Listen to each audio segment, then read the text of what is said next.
Iya, sudah Oke, Pak. Silahkan foto. Assalamualaikum warahmatullahi wabarakatuh. Waalaikumsalam warahmatullahi wabarakatuh. Berdasarkan permintaan saudari Anhari Mutiara Sari Nabila yang namanya ya. Nomor NIM-nya berapa? Nomor NIM-nya 2017 1112066 Pak. 6 ya.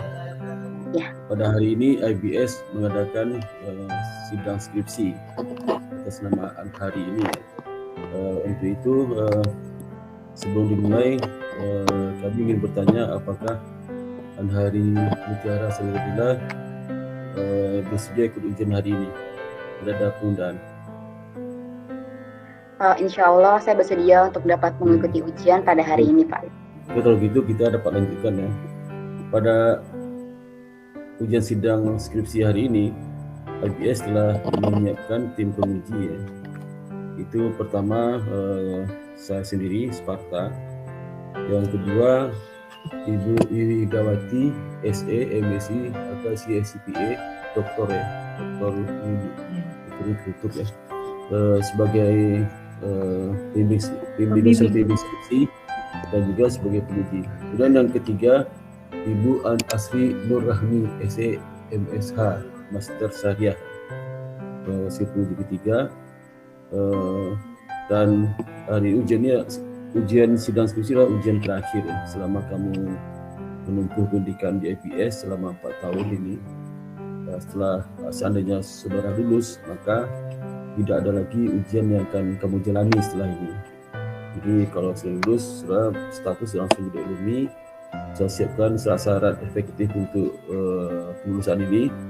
Kalau tidak dipenuhi berarti tidak jadi sarjana ya. Nah, setelah siap syarat maka nanti saya untuk wisuda tahun bulan November ini ya. Untuk itu ada 3 tahapan ya dalam proses sidang skripsi ini. Tahap pertama, saudara diberikan waktu sekitar 15 menit untuk presentasi skripsinya ya. Tentu saja presentasinya dipaskan untuk 15 menit, jangan sampai lebih ya. Setelah presentasi, kami akan berikan kesempatan kepada Ibu Asri ya untuk bertanya, komentari atau masukan, atau ada beberapa sifatnya mungkin menguji juga ya. Kemudian yang kedua, saya akan menanya hal yang sama ya kepada saudara. Yang terakhir kepada Ibu Iwidawati ya, Iwidawati. Nah, setelah selesai kami bertiga merespon ya, dalam bentuk pertanyaan ya, konfirmasi, kemudian saran, perbaikan dan sebagainya. Nah, nanti kamu dipersilakan untuk live dulu dari room ini ya, karena kami perlu waktu sekitar 2 sampai 3 menit, 4 menit ya, untuk berdiskusikan hasil sidang ini. Setelah kami putuskan sudah lulus atau tidak, nanti kita panggil lagi melalui Bu Devita ya, supaya masuk ke ruang ini. Dan tahap ketiga nanti pengumuman hasil sidang skripsi sama kata-kata nasihat terakhir dari kami ya, untuk sebelum kita lepas saudara. Dan tentu saja doa saudara sama doa orang tuamu sama lah ya. Kita mendoakan anak didik menjadi yang terbaik dalam hidupnya ya. Tidak ada doa yang negatif dari kami. Tapi kalau faktanya ternyata sebaliknya terjadi, itu karena kehendak saudara sendiri ya. Bisa tidak belajar, tidak persiapkan ya, tidak fokus ya. Kami sudah berusaha untuk membantu saudara bisa sidang skripsi sampai hari ini. Untuk itu kami persilakan tahap pertama saudara presentasi 15 menit ya. Silakan saudari Anhari Mutiara Sari Nabila, nama panjang banget nih. Ya. Iya Pak. Dan persilakan. Sebelumnya saya mengucapkan terima kasih atas kesempatan yang telah Bapak berikan. Yang terhormat kepada Ibu Iwidawati selaku dosen pembimbing saya, dan yang terhormat kepada Bapak Suparta dan Ibu Asri selaku penguji saya pada sore hari ini. Baik, saya akan mempresentasikan hasil dari penelitian saya. Bentar ya Pak. Lagi proses Pak. Bentar.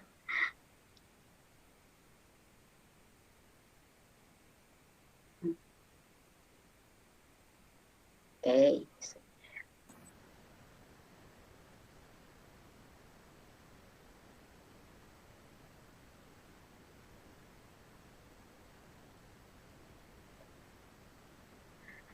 Sebelumnya mohon maaf, saya ingin bertanya Pak, apakah share screen-nya terlihat? Sudah, Asari, sudah Oke. Bella. Sudah mantap. Oke. Bismillahirrahmanirrahim. Saya di sini akan mempresentasikan hasil penelitian saya yang berjudul Dampak Kinerja Keuangan dan Opini Audit terhadap harga saham pada perusahaan manufaktur sektor industri barang konsumsi yang terdaftar di Bursa Efek Indonesia tahun 2016 sampai tahun 2020. Dengan dosen pembimbing Ibu Widawati, SEMSI AKCPA, dan peneliti saya sendiri yaitu Anhari Mutiara Sari Nabila. Untuk yang pertama, saya akan menjelaskan latar belakang. Saya memiliki dua latar belakang. Pertama adalah perusahaan sektor industri barang konsumsi yang mengalami penurunan profit pasca COVID-19. Yang pertama itu adalah PT Buyung Putra Sembada atau HOKI. Persentase penurunan profitnya itu sangat amat drastis, yaitu mencapai 62,5% dengan harga saham sebelum COVID-19 yaitu Rp235 dan harga saham setelah COVID-19 yaitu mencapai Rp137. Yang kedua, PT Kino Indonesia atau Kino juga mengalami presentasi penurunan profit yang sangat signifikan, yakni mencapai 67,8% dengan harga saham sebelum masa pandemi yaitu Rp3.420 dan harga saham setelah COVID-19 mencapai Rp2.010. Dan yang ketiga itu untuk PT Nippon Indosari Kopindo Tbk atau kita sebut dengan ROTI, presentasi penurunan profit pada COVID-19 yaitu sebesar 39,9% dengan harga sebelum COVID-19 adalah Rp1.300 dan harga saham setelah COVID-19 yaitu mencapai Rp1.200. Yang terakhir adalah PT Unilever Indonesia yang tidak mengalami penurunan profit secara signifikan, yaitu sebesar 1,3% dengan harga saham sebelum masa pandemi yaitu Rp8.400 dan harga saham setelah COVID-19 yaitu sebanyak Rp7.250. Adanya fenomena tersebut membuktikan bahwa penurunan profitabilitas salah satu perusahaan industri barang konsumsi di Bursa Efek Indonesia dapat mempengaruhi harga saham. Dan ini dapat berdampak pada kerugian serta menurunnya kepercayaan investor dan akan berujung pada kebangkrutan perusahaan. Untuk latar belakang yang kedua, saya mengambil kasus pada PT Langgeng Makmur Mandiri. Yaitu pertama, saya melihat bahwa PT Langgeng Makmur Mandiri atau kita sebut dengan LMPI mendapatkan opini going concern 3 tahun berturut 2017, 2018, dan 2019. PT Langgeng Makmur Mandiri mendapatkan opini going concern dikarenakan penurunan profitabilitas secara drastis dari tahun ke tahun, sehingga PT LMPI mendapatkan harga saham yang sangat turun dari tahun 2017 ke tahun 2019. 2017 mendapatkan opini going concern dengan harga saham sebesar Rp167. Dan yang kedua untuk 2018 mendapatkan opini going concern dengan harga saham sebesar Rp144. Yaitu 2019 mendapatkan harga saham yang paling kecil pada tahun ini yaitu mencapai Rp85. Adanya fenomena tersebut dapat membuktikan bahwa opini sangat berpengaruh terhadap keputusan investor dalam menginvestasikan dananya dalam bentuk saham. Mengapa?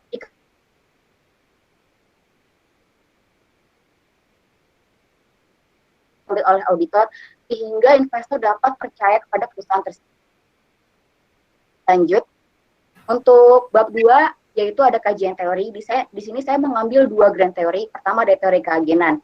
Menurut Jason and Macking 1979 dalam Gumanti 2017, teori keagenan merupakan keterkaitan timbal balik antara pemegang saham atau prinsipal dengan manajemen atau agent. Dan yang kedua, saya mengambil teori sinyal atau signal teori. Menurut Ross tahun 1977 dalam Gumanti 2017, signal teori atau teori sinyal adalah hasil akhir keputusan yang didokumentasikan perusahaan mengenai proses perusahaan yang diprediksi oleh manajemen. Selanjutnya, untuk variabel independen yaitu harga saham, variabel independen itu ada kinerja keuangan, yakni likuiditas, profitabilitas, leverage, dan juga opini audit. Yang terakhir, saya juga menggunakan variabel kontrol, yaitu ukuran perusahaan. Ketiga variabel ini akan saya jelaskan di operasional variabel dan juga pengukurannya. Kerangka pemikiran hipotesis. Di sini saya memiliki 4 hipotesis. Hipotesis pertama yaitu likuiditas berpengaruh positif terhadap harga saham. Hipotesis kedua, profitabilitas berpengaruh positif terhadap harga saham. Hipotesis ketiga, rasio leverage berpengaruh positif terhadap harga saham. Dan yang keempat, opini audit berpengaruh positif terhadap perubahan harga saham. Di bab 3 ini yaitu metode penelitian. Objek penelitian dalam penelitian ini adalah pergerakan harga saham perusahaan manufaktur industri barang konsumsi yang terdaftar di Bursa Efek Indonesia. Dalam penelitian ini mengungkap alasan perubahan harga saham yaitu dengan menggunakan faktor kinerja keuangan yang terdiri dari likuiditas, profitabilitas, leverage, dan menggunakan variabel tambahan yaitu opini audit. Populasi yang digunakan dalam penelitian ini adalah perusahaan manufaktur industri barang konsumsi yang terdaftar di Bursa Efek tahun 2016 sampai tahun 2020 dengan kriteria sebagai berikut. Yang pertama, perusahaan sektor industri barang konsumsi yang terdaftar di Bursa Efek 2016 sampai tahun 2020 berjumlah 39, total tahun observasi itu sebanyak 5. Perusahaan sektor industri barang konsumsi yang tidak lengkap, saya memiliki dua kategori, yaitu pertama perusahaan yang keluar masuk dari Bursa Efek Indonesia, dan yang kedua perusahaan yang tidak aktif memperdagangkan harga sahamnya, yaitu ada sekitar 8. Jadi jumlah sampel akhir perusahaan industri barang konsumsi berjumlah 31. Jumlah observasi jumlahnya ada 31 dikali dengan 5 tahun observasi, yaitu sebanyak 155 sampel. Outlier observasi sebanyak 15 dan jumlah akhir observasi sebanyak 140. Baik. Ini saya akan menjelaskan operasional variabel. Di sini ada variabel independen yaitu harga saham. Menurut Hartono, harga saham adalah harga yang terjadi dan dipengaruhi oleh faktor permintaan dan penawaran di pasar pada saat tertentu, dan harga saham tersebut digunakan oleh pelaku pasar. Pengukuran yang saya gunakan untuk mengukur harga saham adalah dengan menggunakan harga penutup terakhir di tanggal 31 Desember tahun 2016 sampai 2020. Mengapa saya menggunakan pengukuran tersebut? Dikarenakan semua informasi pada saat perdagangan saham berakhir itu sangat jelas. Terakhir, untuk variabel independen pertama, saya menggunakan rasio likuiditas. Menurut Ahmad 2018, likuiditas merupakan seberapa besar kemampuan perusahaan dalam membayar kewajibannya. Untuk itu, saya menggunakan current ratio sebagai pengukurannya dengan rumus aktiva lancar dibagi dengan hutang lancar. Selanjutnya, rasio profitabilitas. Menurut Ahmad, profitabilitas merupakan rasio yang mengukur kemampuan perusahaan untuk menghasilkan keuntungan. Untuk itu, saya menggunakan rumus return on asset dengan rumus net income dibagi dengan total aset. Selanjutnya yaitu rasio leverage. Menurut Harry 2015, rasio leverage merupakan rasio yang digunakan untuk mengukur sejauh mana aset perusahaan yang dibiayai oleh hutang. Saya menggunakan rumus debt to equity ratio, total hutang dibagi dengan total modal. Yang terakhir yaitu saya menggunakan opini audit sebagai variabel independen. Menurut standar IAPI 2013, opini audit merupakan informasi atau kesimpulan dikeluarkan oleh auditor melalui proses audit setelah mengumpulkan bukti dalam laporan keuangan perusahaan mengenai peristiwa dan kondisi perusahaan. Dalam pengukuran opini audit, saya menggunakan variabel dummy, yaitu perusahaan yang mendapatkan opini audit wajar tanpa mengetahui atau unqualified opinion mendapatkan nilai 1, dan perusahaan yang mendapatkan opini selain wajar tanpa pengecualian mendapatkan nilai 0. Saya menggunakan satu variabel kontrol, yaitu ukuran perusahaan. Menurut Harry 2015, ukuran perusahaan adalah perbandingan besar organisasi atau usaha dari suatu perusahaan. Saya menggunakan rumus lem total aset. Model penelitian dalam penelitian ini adalah HSIT sama dengan alfa plus beta 1 CRIT plus beta 2 ROAIT plus beta 3 DRIT plus beta 4 OAIT dan plus beta 5 FSIT. Pengujian dalam penelitian ini menggunakan software EV9 dan menggunakan metode. Selanjutnya teknik pengolahan data. Di sini saya menggunakan 3 teknik pengolahan data. Pertama adalah analisis statistik deskriptif. Analisis data panel yang terdiri dari uji Chow, uji Hosman, uji Langren multiplier, dan juga uji normalitas. Dan uji asumsi klasik yaitu uji multiklinearitas, uji heteroskedastisitas, dan uji autokorelasi. Untuk statistik deskriptif itu sendiri, yang pertama adalah variabel independen saya yaitu harga saham. Nilai rata-rata harga saham pada periode 2016 sampai tahun 2020 sebesar Rp2.157,41 dan median sebesar Rp1.292.500. Nilai rata-rata atau main harga saham lebih kecil dari nilai standar deviasi, yaitu sebesar 2.705,167.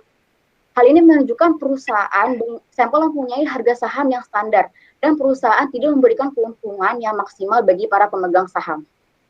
Untuk maksimal dalam harga saham tersebut adalah 11.180 yang terjadi pada PT Unilever Indonesia Tbk pada tahun 2007 dan harga saham terendah terjadi pada PT Langgeng Makmur Industri Tbk yang terjadi pada tahun 2019 sebesar Rp85. Selanjutnya yaitu ada variabel independen pertama saya, yaitu adalah rasio likuiditas. Nilai rata-rata CR periode 2016 sampai tahun 2020 sebesar 2,875543 dapat diartikan bahwa setiap rupiah dari hutang lancar dijamin sebesar 2,875435 aktiva lancar yang dimiliki. Sehingga dapat dikatakan rata-rata sampel dalam kondisi liquid, yaitu dapat membayarkan hutang jangka pendeknya dengan aktiva lancarnya. Nilai MEAN dalam CR lebih besar daripada nilai standar deviasi, yaitu 1,972053. Hal ini menunjukkan bahwa nilai current ratio perusahaan dalam keadaan baik. Nilai tertinggi CR terdapat pada perusahaan PT Delta Jakarta tahun 2017, yaitu sebesar 8,63782, dan nilai terendah CR didapat oleh PT Unilever Tbk Indonesia tahun 2017 sebesar 2,4568. Selanjutnya rasio profitabilitas. Variabel independen berikutnya adalah saya akan menjelaskan rasio profitabilitas. Nilai rata ROA pada tahun 2016 dan tahun 2020 sebesar 0,070939. Semakin tinggi ROA perusahaan, maka semakin baik kinerja keuangan tersebut dan hanya dapat berdampak pada peningkatan harga saham. Nilai tengah ROA itu sebanyak 0,054777 menunjukkan bahwa hal ini lebih kecil dari MEAN. Hal ini mengindikasikan bahwa secara umum rasio profitabilitas pada perusahaan industri barang konsumsi yang menjadi objek penilaian sudah memiliki profitabilitas yang sangat baik. Nilai maksimum ROA adalah 0,4661 terjadi pada PT Unilever Indonesia pada tahun 2018. Dan nilai terendah terjadi pada PT Bantu Internasional Investama Tbk tahun 2020 sebesar -0,213975. Selanjutnya itu adalah rasio leverage atau DER. Dalam penelitian ini, nilai standar deviasi DER sebanyak 0,865240 dan nilai MEAN 0,865240 dan nilai standar deviasi sebesar 0,781080. Nilai rata-rata MEAN lebih besar daripada nilai standar deviasi, yaitu 0,85 lebih besar dari 0,781. Berarti bahwa keputusan pendanaan memiliki variabilitas dan fluktuasi yang tinggi. Keputusan pendanaan yang menunjukkan bahwa perusahaan berarti bahwa keputusan membeli fasilitas yang fluktuasinya tinggi. Keputusan pendanaan tertinggi itu sebesar 5,37785 terjadi pada PT Pradisa Aneka Niaga pada tahun 2020 dan keputusan pembelian tertinggi terendah itu terjadi pada PT Kedaung Indah Can Tbk tahun 2016 yaitu sebesar 0,057142. Variabel independen terakhir yang akan saya jelaskan adalah opini audit. Variabel independen berikutnya itu opini audit.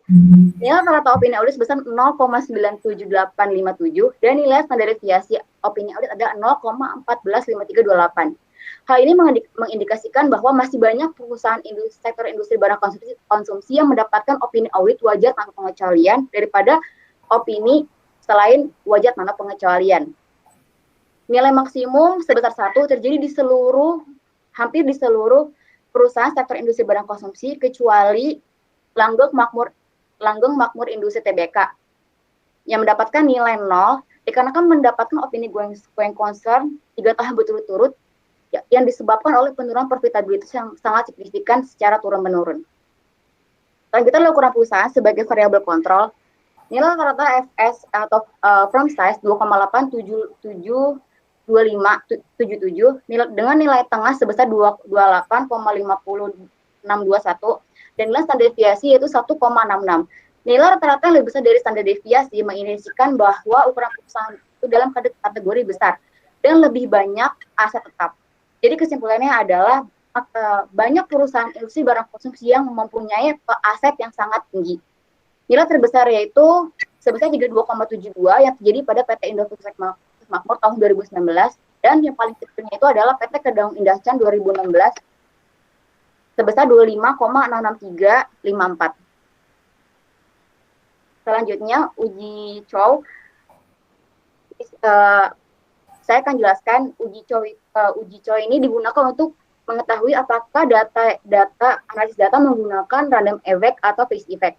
Di sini yaitu probability cross section chi-square 0,000 itu lebih kecil dari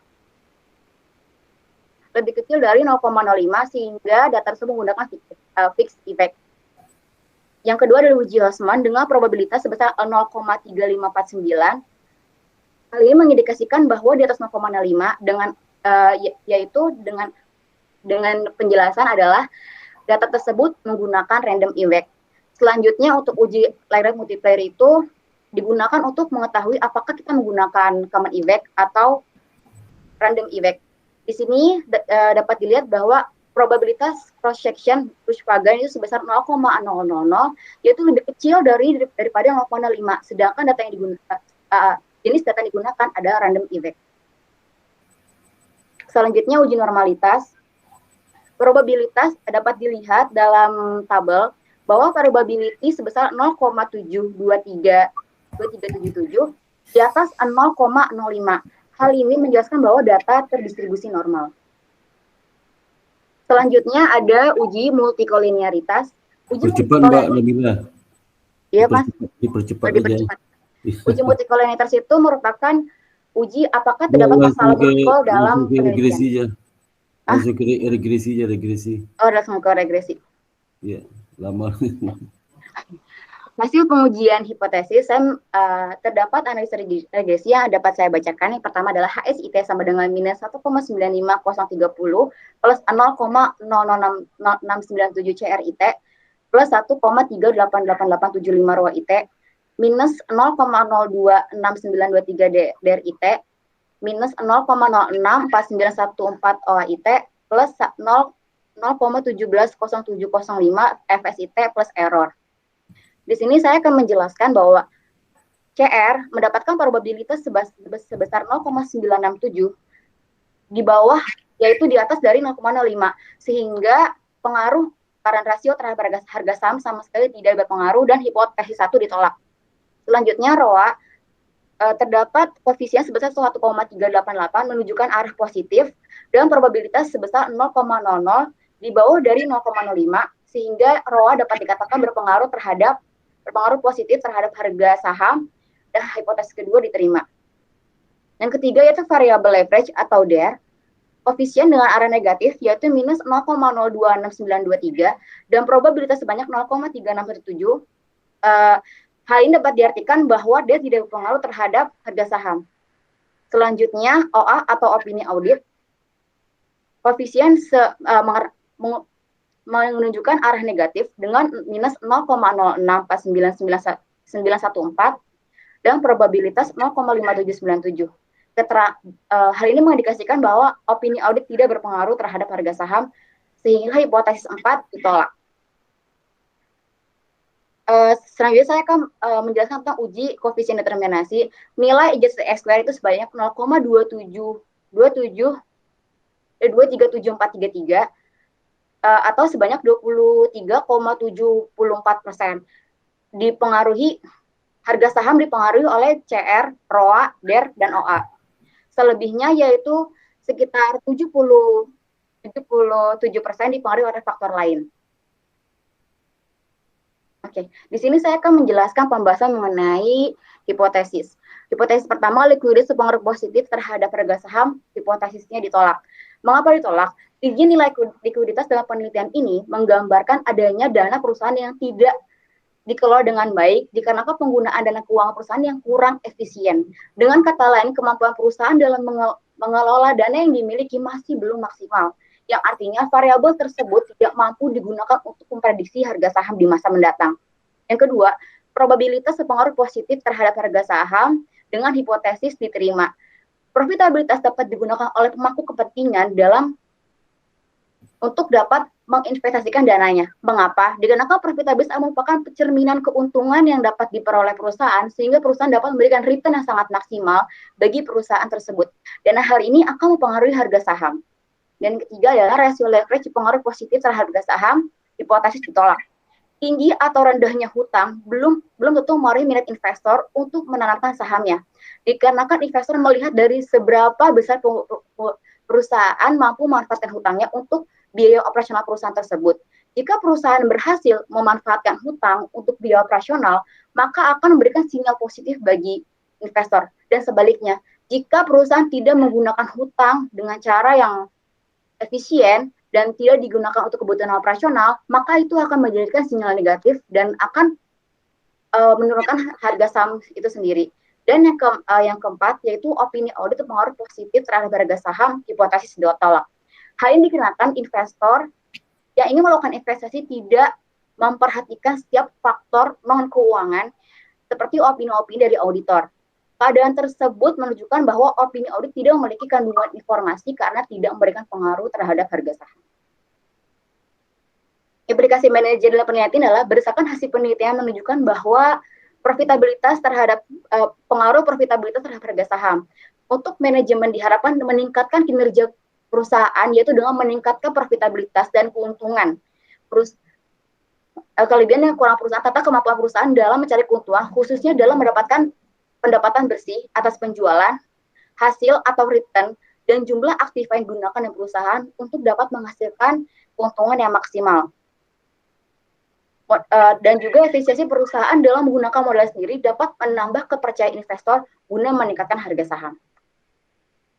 Kesimpulan, saya memiliki 4 kesimpulan, yakni likuiditas tidak berpengaruh terhadap harga saham pada perusahaan sektor industri barang konsumsi yang terdaftar di Bursa Efek. Yang kedua, profitabilitas berpengaruh signifikan positif terhadap harga saham perusahaan sektor industri barang konsumsi yang terdaftar pada Bursa Efek Indonesia. Yang ketiga, leverage tidak berpengaruh terhadap harga saham perusahaan sektor industri barang konsumsi yang terdaftar pada Bursa Efek Indonesia. Dan yang keempat, opini audit tidak berpengaruh terhadap harga saham perusahaan sektor industri barang konsumsi yang terdaftar di Bursa Efek Indonesia. Saya memiliki 3 keterbatasan. Yang pertama adalah penelitian ini memiliki nilai koefisien determinasi atau adjusted X-square yang sangat kecil. Hal tersebut menunjukkan bahwa kemampuan variabel independen, yaitu variabel kinerja keuangan seperti likuiditas, profitabilitas, leverage, dan juga opini audit dalam menjelaskan variabel dependen itu sangat terbatas atau kurang. Dan yang kedua adalah penelitian ini hanya menggunakan perusahaan yang termasuk dalam manufaktur sektor industri barang konsumsi yang terdaftar di Bursa Efek Indonesia. Dan yang ketiga adalah penelitiannya tidak melihat faktor-faktor lain yang mempengaruhi harga saham. Saran untuk penelitian ke depannya, dikarenakan kecil Lengel adjusted X-square dalam penelitian ini, diharapkan penelitian selanjutnya agar memasukkan variabel lain yang dapat mempengaruhi harga saham. Yang kedua adalah penelitian selanjutnya disarankan untuk menggunakan objek yang lebih luas, tidak hanya perusahaan sektor industri barang konsumsi, mungkin bisa menggunakan seluruh perusahaan sektor manufaktur atau sektor lain seperti sektor pertambangan atau sektor properti, tetapi juga dan menambahkan atau mengganti variabel internal maupun eksternal perusahaan yang lebih mempengaruhi harga saham perusahaan. Terima kasih. Sekian presentasi dari saya, kurang lebihnya mohon dimaafkan. Ibu Wiwi selaku penguji, Bapak Suparta dan Bu Asri Ibu Wiwi sebagai pembimbing, Bapak Suparta dan Bu Asri sebagai penguji untuk bertanya. Terima kasih. Oke, terima kasih kepada Saudara Bella ya atas presentasinya. Cukup panjang nih ya, sudah melewati waktu nih. Ya Pak, maaf ya Pak. Jam. Untuk itu kepada Ibu Asri Rahmi ya, kami persilakan untuk menanggapi. Silakan Bu Asri. Waktu dan tempat kami persilakan. Oke, baik. Terima kasih Pak Suparta atas kesempatannya dan juga Bu Wiwi sebagai pembimbing Bella ya. Gimana Bella? Udah agak tenang? Kayaknya kamu tadi kayak dikejar-kejar sekali ya, agak nervous juga gitu kan? Iya Bu, soalnya di bagian statistik deskriptif itu agak di skripsi saya emang penjelasannya begitu detail, jadi takutnya ada yang miss gitu. Ya, oke baik. Dari rumusan masalah kamu tadi, jadi coba ditampilkan kembali untuk rumusan masalahnya. Untuk rumusan masalah. Jadi jawaban dari rumusan masalah dan terkait juga dengan hipotesis penelitian kamu ya. Jadi di sini saya langsung ke hasil dan pembahasan aja ya. Kalau untuk bab 1, 2, 3 itu kan sebenarnya sudah ada masukan untuk revisinya. Kemudian ternyata masih ada beberapa kayak untuk urutan penelitian terdahulu itu belum diruntun dari tahun yang paling awal, maksudnya terakhir penelitian sampai dengan tahun yang terlama gitu ya, yang terbaru dan terlama untuk penelitian gitu kan. Oke, jadi dari hasil hipotesis berapa aja tadi yang diterima Bella? Dari 4 hipotesis, hanya hipotesis kedua Bu yang diterima. Oke, hanya hipotesis yang kedua. Coba hipotesisnya 1, 2, 3. Nah ini ya hipotesisnya ya. Baik. Nah di sini kan likuiditas berpengaruh positif terhadap harga saham. Ternyata likuiditas itu tidak mempengaruhi harga saham. Kenapa sih tidak berpengaruh terhadap harga saham? Apakah ada faktor-faktor lain di sini dari hasil pengujian hipotesisnya gitu ya? Kan kamu melihat dari laporan keuangan yang sudah ada dari perusahaan yang menjadi ini kamu ya, yang menjadi sampel kamu ya. Ya silakan Bella, mungkin bisa dijelaskan. Mungkin ada variabel atau faktor-faktor lain atau juga mungkin ternyata dilihat dari tahunnya gitu kan, laporan keuangan per tahunnya ternyata di tahun 2000 berapa nih, 2018 atau 2019, oh ada perubahan yang signifikan atau bagaimana? Silakan dijelaskan Bella. Baik Bu, mengapa likuiditas itu tidak berpengaruh terhadap harga saham? Jadi dalam kasus perusahaan sektor industri barang konsumsi ini tuh terdapat beberapa perusahaan yang nilai likuiditasnya itu sangat tinggi. Jadi banyak likuiditas yang sangat tinggi dan sekalinya saya menemukan yang sangat rendah pun itu rendah sekali gitu. Jadi bisa dilihat dari tabel statistik deskriptif tadi, perbandingan antara yang terbesar dengan yang terkecil itu sangat jauh. Hal ini sangat mempengaruhi dalam hasil keputusan dalam pengujian hipotesis dan dalam pengolahan data, termasuk saya menggunakan IB 9 gitu Bu. Itu alasan pertama saya. Boleh dikasih lihat nggak datanya? Saya pengen lihat data sebelum diregresi. Ini kan udah hasil pengujian hipotesis ya. Oke, untuk data penelitiannya sendiri, laporan keuangan perusahaannya, silahkan diperlihatkan Bella.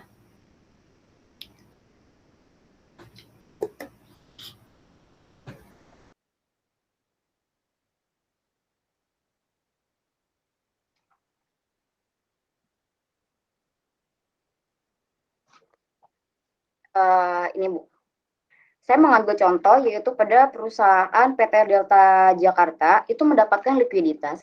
PT Delta Jakarta, saya punya list perusahaannya sebentar ya. Saya akan buka. Kalau misalnya likuiditasnya dia nggak bagus, terus nanti sebagai investor melihat dari sisi apa ya berarti? Berarti investor tidak melihat sisi current rasionya Bu. Nah, investor tuh lebih tertarik melihat langsung keuntungan yang didapatkan perusahaan tersebut. Karena kan kita sebagai investor pengen tahu nih, kira-kira kalau misalkan pendapatan atau keuntungannya besar itu, berarti perusahaan itu termasuk bagus Bu, dan kita bisa mendapatkan return yang sangat tinggi pula. Sedangkan kalau current rasio itu kan bagaimana perusahaan dapat membayar hutang jangka pendeknya kan Bu. Nah, hutang jangka pendek ini tuh bisa dibayar dengan pengolahan aset lancar yang dimiliki oleh perusahaan. Karena ini hanya menggunakan aset lancar dan juga hutang lancar yang tidak secara signifikan dilihat oleh para investor, menurut saya itulah menjadi faktor mengapa likuiditas tidak mempengaruhi harga saham. Gitu. DLT. Karena biasanya investor melihat ya apakah likuiditas mempengaruhi harga saham gitu kan, karena mereka untuk melihat ya itu keuntungan yang akan mereka peroleh gitu ya. Oke, coba deh di sini saya lihat tabelnya ya, dari perusahaan mana yang perusahaan yang dari likuiditasnya berarti tidak memenuhi kriteria sampel ya kalau kayak gitu ya. Kalau ya, ternyata dia ya dari perusahaan mana nih yang paling kecil likuiditasnya, Bella? Itu likuiditasnya itu terjadi pada PT Unilever Indonesia pada tahun 2017. Padahal sebesar Unilever cukup bagus ya dari Iya, segi ini Bu. modalnya. Jadi Unilever itu pas saya cari beritanya di YouTube sama di berita juga, memang kondisinya lagi tidak baik Bu, apalagi di masa pandemi seperti ini. Ntar dulu, Sehingga harga ini sahamnya itu datanya yang kamu kategorikan keseluruhan atau di masa pandemi saja? Mungkin kalau misalnya kamu ambil masa pandemi, memang gitu kan. Tapi untuk yang sebelum-sebelumnya, bagaimana ini datanya nih Unilever? Kan seharusnya tidak terlalu berpengaruh ya untuk yang sebelum pandemi gitu dari tahun ke tahunnya. Untuk yang pandemi ini saya gabungkan Bu dari yang sebelum pandemi sama yang setelah pandemi. Ini Unilever. Jadi hasilnya makanya likuiditasnya kecil gitu ya? Ya, itu terjadi itu lumayan jauh sih Bu, karena dari awalnya saja PT Data Jakarta itu likuiditasnya itu 8,63 kan Bu, dilihat dari statistik deskriptif itu besar sekali.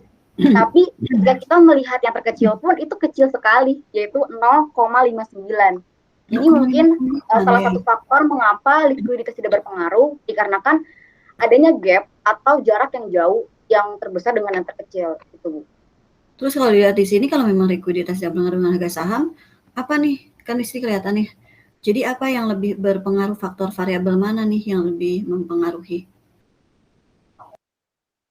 Untuk dalam penelitian ini setelah saya uji, yang paling berpengaruh adalah return on asset, yaitu profitabilitas. Hanya satu rasio dari kinerja keuangan.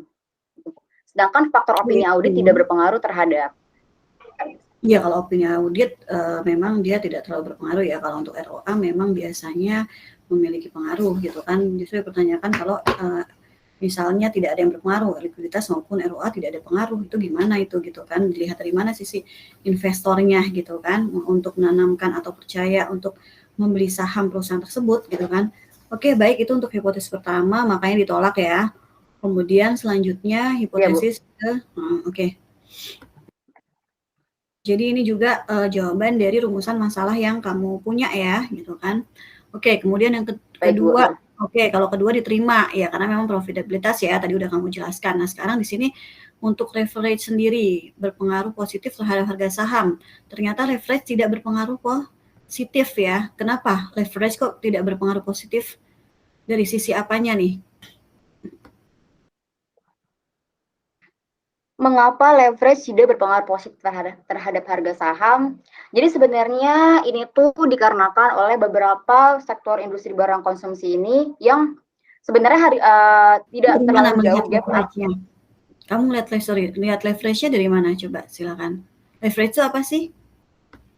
Leverage itu adalah hutang seberapa besar modal yang dibiayai oleh hutang. Jadi kalau misalkan perusahaan itu lebih banyak dibiayai oleh hutang kan berarti itu juga nggak baik. Tapi balik lagi, kalau misalkan hutang itu dapat digunakan untuk kegiatan operasional dan dapat meningkatkan kinerja perusahaan, itu dapat menjadi sinyal positif. Tapi sebaliknya, jika hutang tersebut tidak digunakan untuk kegiatan operasional dan presentasi antara hutang dengan hutang dalam modal lebih besar daripada modal yang dibiayai oleh hutang, maka itu akan menjadi bumerang bagi perusahaan tersebut dan akan mendapatkan sinyal negatif, gitu Bu. Yang saya pelajari dari data tersebut dari perusahaan industri barang konsumsi adalah memang gap antara rasio leverage itu maksimal dan minimum tidak terlalu jauh, tidak seperti rasio likuiditas. Namun di sini tidak dijelaskan Bu, kekurangan dari penelitian ini juga adalah di sini di laporan keuangan tidak dijelaskan untuk apa dari ini digunakan. Apakah untuk kegiatan operasional atau untuk meningkatkan pendapatan gitu. Saya pun tidak menemukan itu di laporan keuangan. Ada penjelasan ya, ini hanya dari jurnal dan juga dari analisis data saya gitu.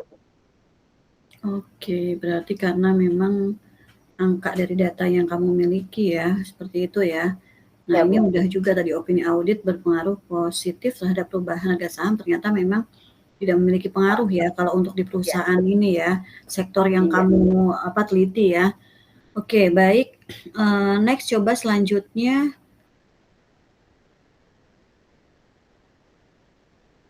Nah, jadi di sini sampel terakhirnya itu yang kamu observasi adalah sebanyak berapa, Bella? Ada outliers ya di sini ya. Iya Bu, Outliers karena apa aja outliers-nya? Perusahaan apa aja yang outlier jadi outliers? pertama GGRM, MLBI, sama MBTO. Itu sebentar Bu, saya akan, karena saya Iya, tidak coba terlalu, tunjukkan. iya, yaitu ada GGRM, gudang garam, ada Merck atau Merck TBK, dan yang terakhir itu ada MBTO atau Martina Berto. Itu tidak saya masukkan. Mengapa tidak saya masukkan? Dikarenakan harga sahamnya itu sangat tinggi berbanding jauh dengan harga saham yang lain, sehingga datanya itu jadi jelek, Bu. Awalnya saya tuh kan nggak ada outlier. Itu datanya nggak normal. Tapi setelah saya outlier, datanya normal dan bisa lulus dari uji Terus asumsi pemilihan inflasi. outlier-nya berdasarkan apa? Ini kan ada banyak perusahaan. Kamu ambil si outlier ini berdasarkan apa kriterianya? Oke, untuk outlier tersebut saya kan menggunakan IWI 9 ya Bu, dan itu memang sudah ada sistemnya, cara mendeteksi outlier, gitu Bu. Saya mengambil kesimpulan bahwa ketika harga saham itu maksimalnya secara signifikan, mungkin saya bisa ambil dari PT Gudang Garam. Gudang Garam itu dia harga sahamnya ada mencapai 43.000 per lembar saham. Sedangkan dilihat dari perusahaan lain yaitu 11.000, 12.000, 8.000, 7.000. Nah, hal ini menjadi gap yang sangat besar dan gap yang sangat menurut saya tuh sangat signifikan dalam proses pengolahan data, sehingga data tersebut jelek dan tidak normal, itu Bu contohnya. Jadi saya langsung mengotorkan 5 tahun tersebut dan satu perusahaan tersebut, itu sih Bu alasannya. Oh, karena itu tadi ya, karena ada harga sahamnya ya, yang ini ya, itu Gap dari yang terlalu besar. yang besar ya gapnya ya. Dan juga likuiditasnya kan jadinya tinggi ya Bu, sama DER-nya. Dan itu juga bisa mempengaruhi tidak hanya satu variabel, tapi variabel lain yang ikut jelek gitu.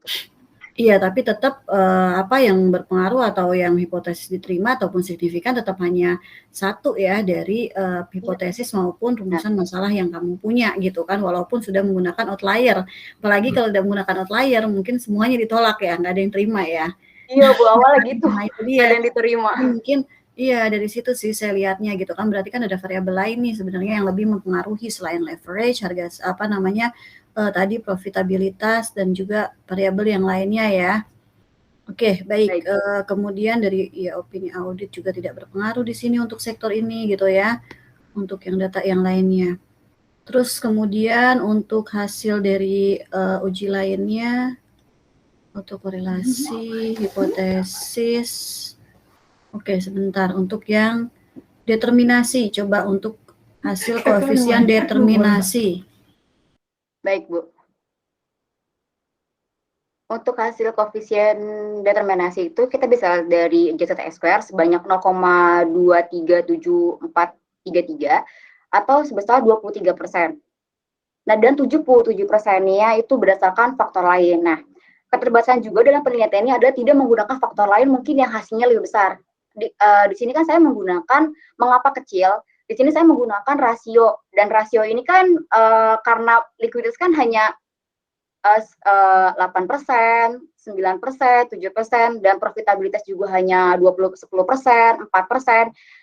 Hasilnya pun sangat kecil dari awal gitu. Lain halnya mungkin dengan penelitian teman saya yang kemarin juga saya sempat sidangnya juga sempat saya ini, yaitu dia menggunakan contoh variabelnya adalah sales growth.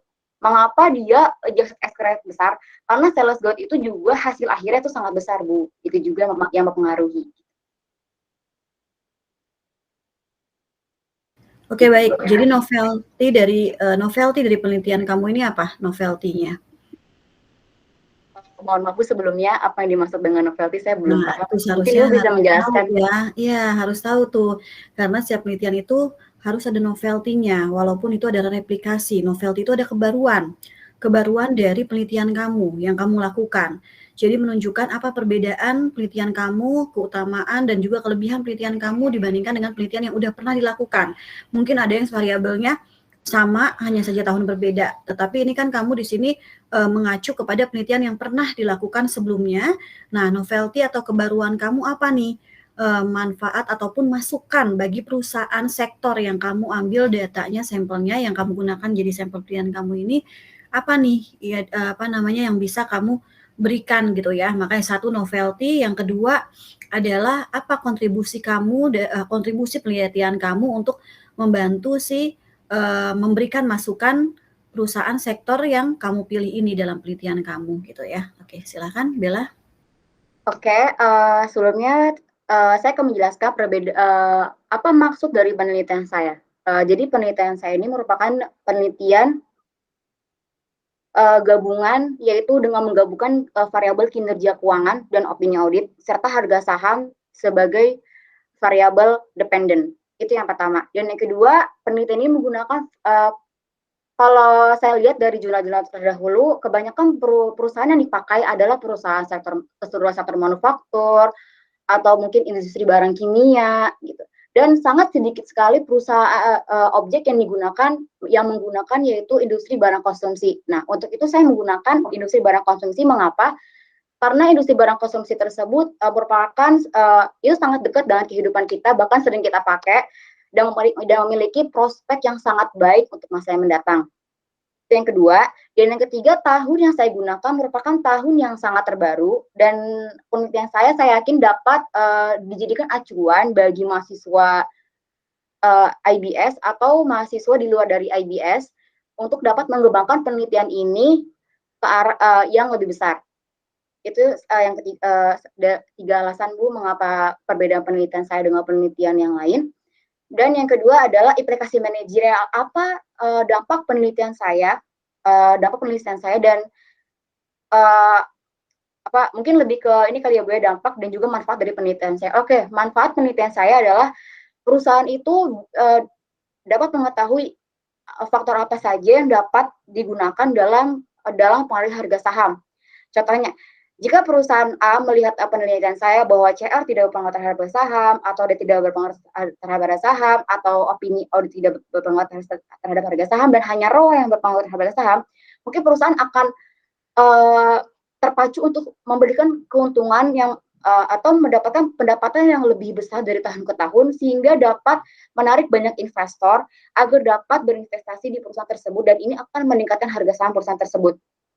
Dan selanjutnya mungkin untuk perusahaan itu agar dapat mencatatkan alasan mengapa current rasio tersebut sekian dan untuk apa saja current rasio itu dan berapa jumlah yang ia sisihkan untuk dapat membiayai hutang lancarnya. Itu yang pertama. Untuk debt equity ratio mungkin saya harap mungkin perusahaan juga dapat explain atau menjelaskan kira-kira kenapa hampir persentase modalnya itu lebih besar dibiayai oleh hutang dan mengapa tidak dibiayai oleh hutang sama sekali, itu Bu. Dan yang terakhir, implikasi manajer dalam penelitian ini adalah saya harapkan manajemen itu dapat menggunakan strategi dalam memasarkan produknya atau mungkin mempromosikan perusahaannya agar dapat diterima oleh masyarakat, sehingga masyarakat pun tahu atas kehadiran perusahaan ini dan juga masyarakat pun antusias untuk bisa menanamkan sahamnya pada perusahaan tersebut. Gitu Bu. Terima kasih. Sorry, masih di mute tadi. Oke, ya. Oke, baik Bella, terima kasih penjelasannya. Tapi masih ada beberapa mungkin yang saya langsung aja di komen ya. Udah saya komen untuk di file skripsi yang udah kirim ke saya by email. Nanti akan saya kirimkan balik ke kamu untuk revisiannya, dilakukan revisi. Kemudian juga terakhir mungkin daftar pustaka itu juga disesuaikan, masih ada yang kapital semuanya ya. Kemudian juga untuk yang jurnal internasionalnya nanti yang seperti sebelumnya juga saya minta ya untuk ditambahkan seperti itu. Oke Pak Sparta, silahkan Pak, mungkin itu dulu dari saya, nanti kalau ada penambahan akan saya sampaikan. Terima kasih, silahkan saya serahkan kepada Pak Sparta. Baik, terima kasih Bu Asri. Ya, terima kasih ke Bu Asri atas komentarnya dan tanggapan ya, dan pertanyaan juga. Sekarang giliran saya, mungkin si Nabila, ini hasil regresinya ya. Iya. Halo. Halo Pak. Hasil regresi mana? Buka John, ditutup, buka itunya PowerPoint. Mau ditampilkan hasil regresinya Pak Sparta, mau lihat ya. Iya. Bentar. Baik, ini merupakan hasil regresi dari penelitian saya Pak. Ya, jangan ditutup ya, kecuali saya suruh tutup ya. Jadi judul skripsimu adalah apa? Judulnya itu dampak kinerja keuangan dan opini audit terhadap harga saham Pak. Kinerja keuangan dan opini audit jadi itu, jadi apa? Variabel independen dalam penelitian ini. Ya, harga sahamnya. Itu opini atau kinerja dulu tuh ya kamu ini fokus penelitiannya apa nih? Opini terhadap kinerja saham atau apa? Opini terhadap harga saham atau opini kinerja terhadap harga saham? Kan ada dua topik yang berbeda. Oke. Sebenarnya fokus saya ini adalah opini audit, namun setelah saya melakukan bimbingan dengan Ibu Widawati dan juga saya melihat faktor-faktor yang terkait dengan harga saham ini, saya melihat ada beberapa faktor yang berpengaruh terhadap harga saham, Pak, sehingga saya tambahkan. Jadi fokus penelitian saya itu ada dua, yaitu kinerja keuangan dan opini audit, seperti itu, Pak. Mengapa saya mengambil kinerja keuangan? Tunggu, jadi fokusnya bukan opini audit, habis itu kinerja atau kinerja dulu atau opini mana? Pertama, fokus utamanya apa? Pertama urutan prioritas opini atau kinerja dulu? Opini baru kinerja keuangan. Kinerja. Judulmu berarti kalau opini judulnya itu dong, pengaruh opini pengaruh opini terhadap terhadap harga saham dengan berbagai kontrol kinerja perusahaan itu. Jadi seperti lebih bagus menurut tulisannya, karena kan ini seperti misalnya ROA, kemudian seperti likuiditas, probabilitas sudah biasa ya. Iya, Pak. Jadi kalau opini jadi nggak usah sebutkan semua kinerja aja kan. Kalau kinerja ya probabilitas, likuiditas itu bukan kinerja itu ya. Jadi leverage sama likuiditas itu bukan kinerja, leverage likuiditas itu kondisi. Oh iya, jadi Pak. ada juga kondisi sama kinerja ya. Kalau di publik ya, kalau orang awam itu sama aja ya, kinerja kondisi. Tapi kalau sisi akuntan itu beda. Kalau kondisi itu menggambarkan posisi keuangan di neraca ya, itu kondisi itu misalnya kamu berubah ke dokter, kondisi gimana? Kondisi saat ini demam ya. Bagaimana kinerja kesehatan selama setahun itu sekarang turun naik dok ya, itu beda. Jadi kondisi itu saat sekarang ya, bukan periode. Kalau di laporan keuangan kelihatan itu periode itu adalah seperti laba rugi, itu periode, itu kinerja ya, kinerja. Tapi kalau posisi itu kondisi. Jadi kalau likuiditas itu posisi saat ini. Jadi kalau bicara likuiditas ya, itu bicara pada titik waktu tertentu ya. Sebelum contoh gini, misal pada saat 31 Desember likuiditasnya itu kan misal orang awam menggunakan rasio kan. Itu rasio kan benar. Pada saat titik waktu tanggal laporan kan. Bukan likuiditas sebelumnya. Bukan likuiditas ke depannya, titik waktu. Maka kalau di dalam analisa laporan keuangan bukunya pakai apa? Laporan keuangan. Untuk likuiditas saya menggunakan Cinta Rahma, yaitu berjudul analisa laporan keuangan tahun 2018.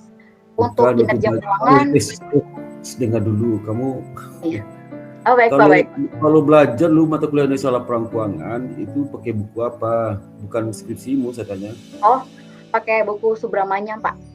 Kalau Subramanyam itu apa bisa kamu ambil dari analisis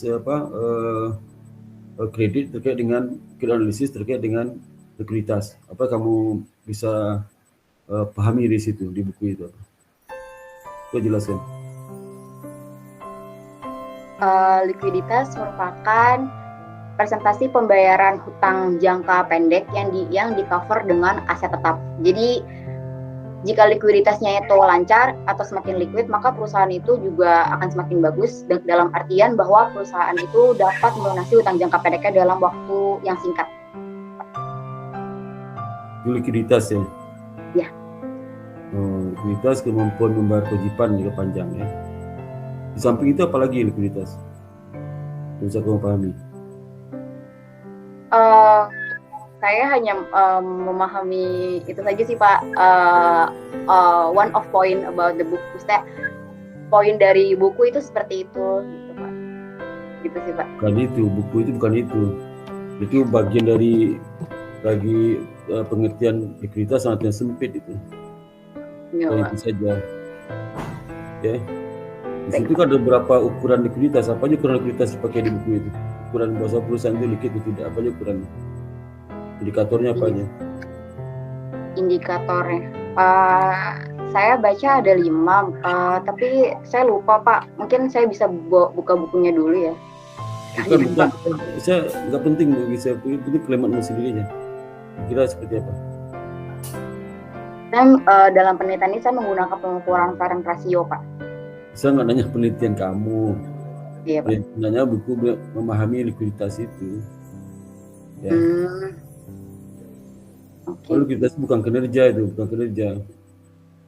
Itu sejauh mana perusahaan itu sanggup kewajibannya dari aktiva lancar kan itu. Iya, aktiva lancar. Itu lancar bagaimana kondisinya? Cukup nggak? Bukan kinerja itu ya. Cukup tidak. Kemudian juga yang kedua bagaimana dia bisa membiayai aktivitas operasional di tahun depan. Tidak hanya kewajibannya aja tahun depan. Ada nggak dana jangka pendek bisa digunakan untuk membiayai modal kerja dia masa depan. Ya. Ada berapa alat untuk digunakan? Apa aja alatnya itu untuk mengukur apakah liquid atau enggak? Itu contoh satu alatnya kan rasio, apalagi. Nah, kamu ngerti pakai rasio aja itu, rasio aja, alatnya banyak iya. itu. Ada 5 Pak, cuma saya mungkin miss di situ, ya, saya tidak mempelajari lebih jauh. Apa aja 5 tuh? Itu apa? Yang paling valid pakai apa itu alatnya? Dalam beberapa jurnal saya itu menggunakan current ratio, Pak. Saya belum nanya jurnal, Mbak. Pelajarannya, tinggal lihat pemahaman sudah. Yang paling valid ukurannya apa? Alatnya itu dipakai. Current ratio, Pak. Current ratio. Berarti nggak ngerti kan? Bukan ratio itu nggak ada apa-apanya tuh, nggak ada apa-apanya. Karena bertahun-tahun ngajar mata kuliah itu dari tahun 2000-an di UI loh, ekstensi. Sebagai lumayan. Karena saya belajar praktek. Buku itu saya gunakan di praktek di kredit itu, di Bank Development Bank, di Bapindo. Tapi waktu itu saya belum baca buku itu. Setelah baca buku saya tahu ini maksudnya. Ya. Bukan sekedar itu resiko aja. Jadi saya prihatin, maka saya ngajak analisa laporan keuangan. Saya berikan ilmu saya ke mahasiswa, tapi nggak tahu kelas lain. Saya lihat hasil juga mahasiswa. Bukan itu. Jadi itu ibarat dokter kalau meriksa kesehatan. Pertama periksa apa dulu itu? Pakai teleskop itu kesehatan. Itu early warning, sinyal awal. Udah demam, tapi belum tentu setiap demam itu disebabkan harus obatnya pakai obat demam kan. Nah, dites kasih obat demam nggak sembuh, pakai alat lebih dalam. Sampai alat terakhir apa dokter? Operasi kan. Tindakan terakhir itu operasi ke dalam. Sebelum operasi itu di scan, kasih obat. Lihat kesehatan likuiditas perusahaan juga sama. Kesehatan likuidnya adalah terakhir digunakan untuk membedah apakah dia liquid apa enggak, benar-benar liquid apa enggak. Apa sudah tahu enggak? Alatnya itu. Ada buku lumayan itu, tapi tidak semua orang bisa ngerti maksudnya seperti itu. Baik Pak. Di buku Subramanyam itu ada beberapa indikator dalam menghitung rasio likuiditas. Yang pertama current ratio, yang kedua itu adalah quick ratio. Rasio likuiditas itu satu alat digunakan untuk mendeteksi tingkat likuiditasnya. Satu alat. Alat itu ada 5 jenis. Ada banyak alat. Nah, nggak ngerti kamu itu, nggak ngerti terus tahu itu. Kalau 5 alat dari bagian rasio likuiditas itu nggak ngerti kamu. Dulu rasio likuiditas ada lagi alatnya, sebelum itu ada lagi alatnya. Ya Pak, ada quick ratio. Sepanjang rasio likuiditas kamu kan quick ratio, current ratio, nggak ngerti itu. Itu satu dari 5 itu satu alat. Alat lah pisau, ada pisau panjang, pisau pendek, pisau kurus pendek itu pembagian alat pisau untuk motong, ya. Tapi banyak alat lain, ya. Makanya ngajar analisa laporan keuangan terus ini, ya. Deteksi kesehatan likuiditas perusahaan itu satu-satunya satu alat itu ada macam-macam alat dalamnya. Kamu satu kelompok alat tuh, alat rasio. Alatnya itu ada 5. 5 itu masih kelompok satu alat itu masih rasio likuiditas. Ya. Jadi ada banyak lagi alat digunakan. Salah satu alatnya terakhir itu apa? Tahu alat yang terakhir? Bukan yang terakhir kamu sebut itu, bukan kamu sebutkan yang sebut lagi rasio itu, nggak ada bonus itu. Rasio itu apa alatnya?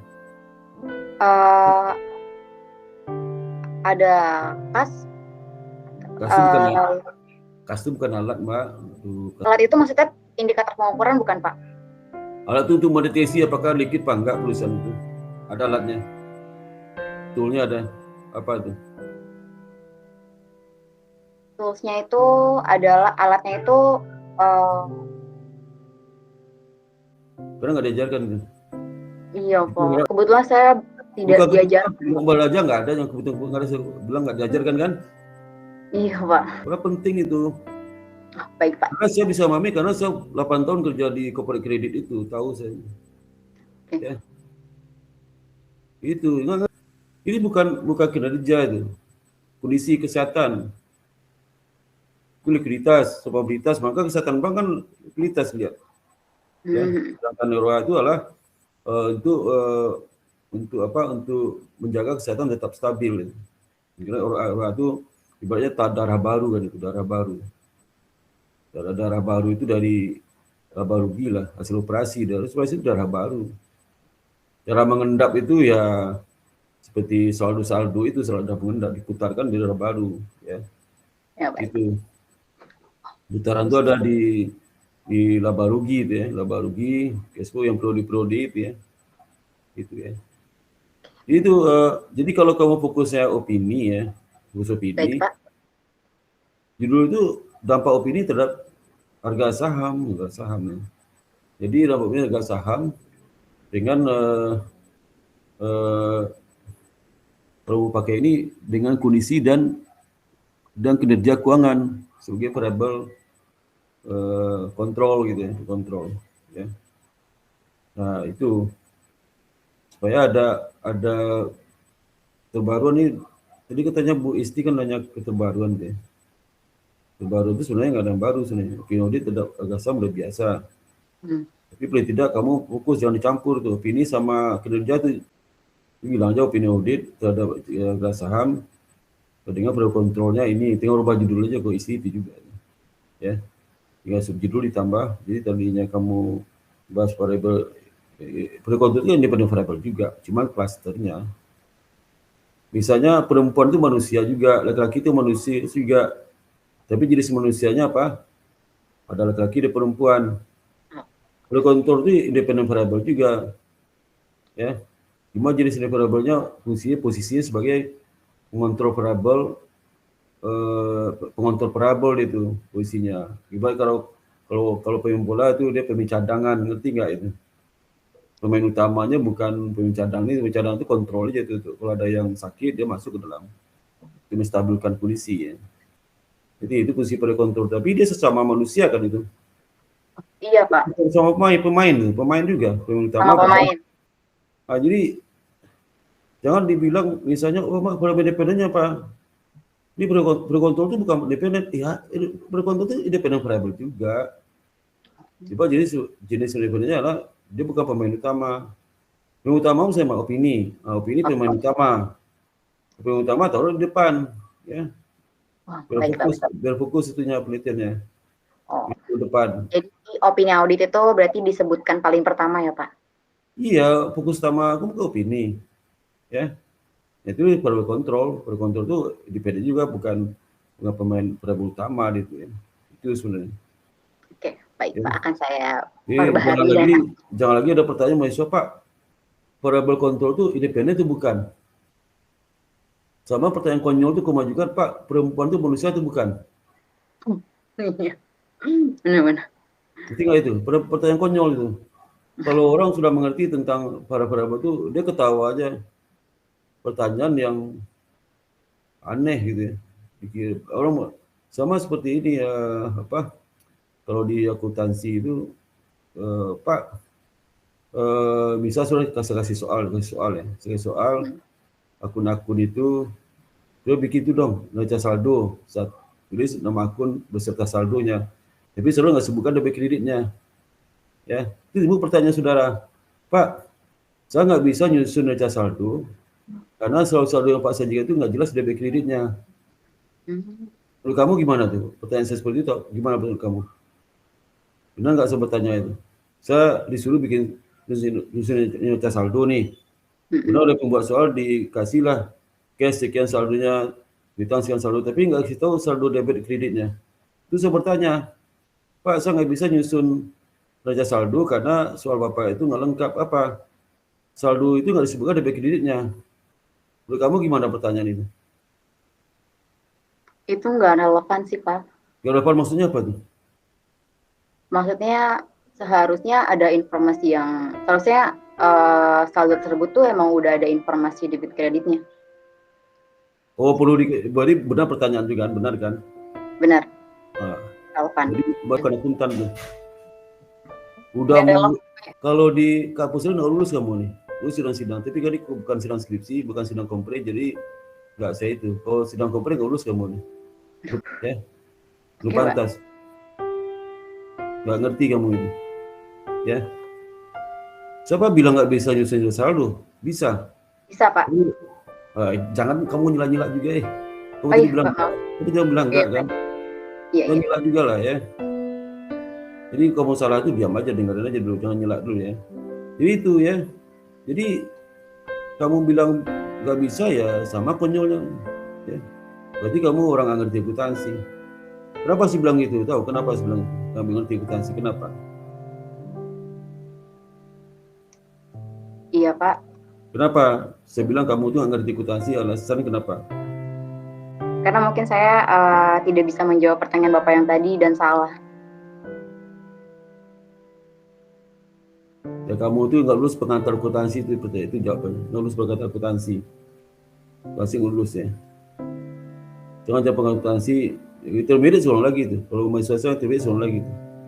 Kunci ada selalu normal. Ada normal, iya. Selalu normal itu tahu selalu normal itu apa? Debit harus sama dengan kredit. Masya Allah, nggak pantas kamu jadi akuntan nih. Nggak pantas. Nggak pantas. Kalau saya dulu kalau uji di rumah negara negeri pasti nggak luluskan nih. Ya. Maka itulah ada kelemahan negatif kalau ujian sidang skripsi ya.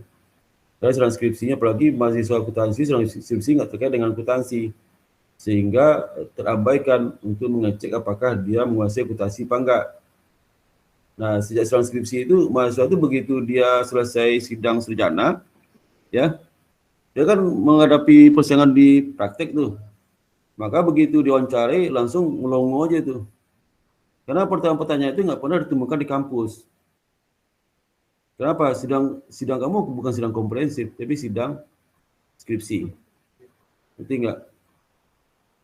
Jadi kalau sidang skripsi kamu nggak bisa bersaing gitu ya. Maka di tempat lain itu sidang skripsi ya, sidang kompre ya juga ya. Dua ditanya itu. Yang paling penting itu kompre, satu itu level kompre sebenarnya bagus. Sidang skripsi enggak. Jadi begitu skripsi lulus merasa tuh udah bisa. Tadi pertanyaan gampang tuh. Oke. Dia tanya. Jadi jangan dikira akuntansi itu kalau saya tanya apa masih seputar dari accounting cycle aja tuh, siklus akuntansi. Belum seputar pada analisis lebih jauh, apalagi teori akuntansi tadinya. Satu kalau uji kompre itu, kalau teori akuntansi nggak bisa jawab ya, gitu. Jadi itu yang harus kamu jelaskan pahami juga, bahwasanya sidang skripsi itu nggak menjamin kamu bisa compete di dalam wawancara-wawancara di praktek. Karena akuntansi itu banyak ditanya dengan teknis ya. Tapi kalau ini jalur-jalur skripsi, ujian sidang komprehensif ya, mahasiswa itu terbiasa dengan pertanyaan-pertanyaan itu di sidang kompre itu. Sepanjang dosennya dosen akuntansi ya. Dulu apa kali terjadi, mahasiswa akuntansi, pembimbingnya bukan akuntan. Dan penguji juga bukan akuntan. Ngerti nggak? Sekarang masih mending, kamu bersyukur sekarang tuh, pengujinya itu adalah dari dosen akuntansi semua ya. Tapi sayangnya bukan ujian kompre, ujian skripsinya banyak yang terkait dengan ilmu keuangan, bukan ilmu akuntansi ya. Jadi terabaikan, menguji akuntansi terabaikan sehingga mahasiswa itu nggak ngeh nanti kalau di pertanyaan di wawancara, apalagi pertanyaan wawancara itu ditentukan saldo awal modal awal sekian, beli barang sekian, beli aset sekian, dijual sekian, beban sekian, belum bikin neraca laba rugi cash flow, mati kamu itu. Kalau saya kompres saya pernah nanya itu tuh, saya tanya ke mahasiswa itu, mencret dia tuh. Ya. Jangan senyum, soal ini serius ini ya.